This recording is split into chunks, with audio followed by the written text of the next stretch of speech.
আজকে চলে এসেছি খুব জনপ্রিয় ইলিশ মাছের লেজ ভর্তা রেসিপি নিয়ে।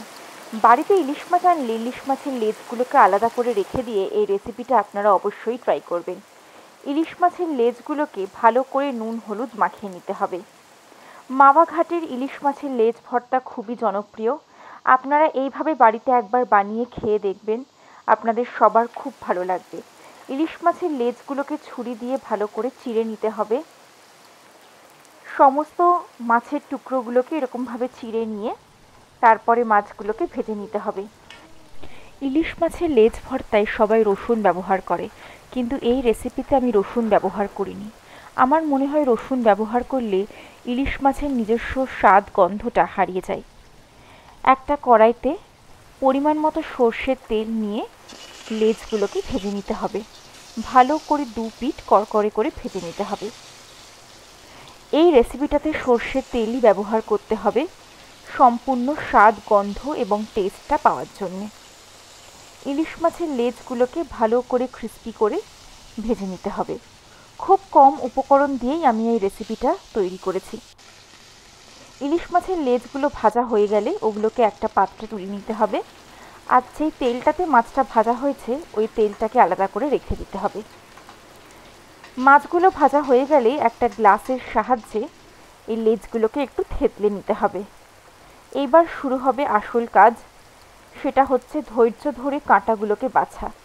এটা একটু সময় সাপেক্ষ, কিন্তু একটু সময় নিয়ে ধৈর্য ধরে কাঁটাগুলোকে বাছলে তবেই খাওয়ার সময় মজা হবে।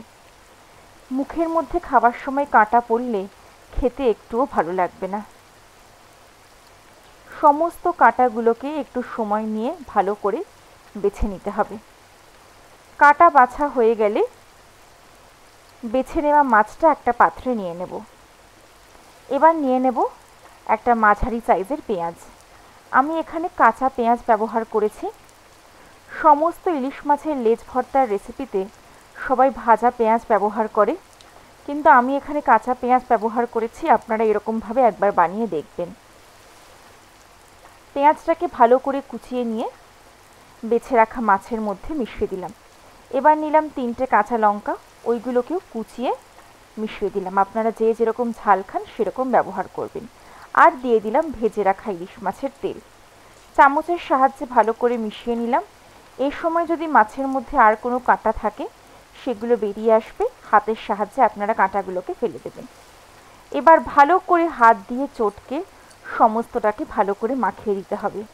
যেহেতু এটা একটা ভর্তা, এটা হাতের সাহায্যে মাখতেই হবে। আমার ইলিশ মাছের ভর্তা রেডি। এবার সার্ভ করার পালা। বলার অপেক্ষা থাকে না, এই ইলিশ মাছের ভর্তা সব থেকে ভালো লাগে ধোয়া ওঠা গরম ভাত দিয়ে।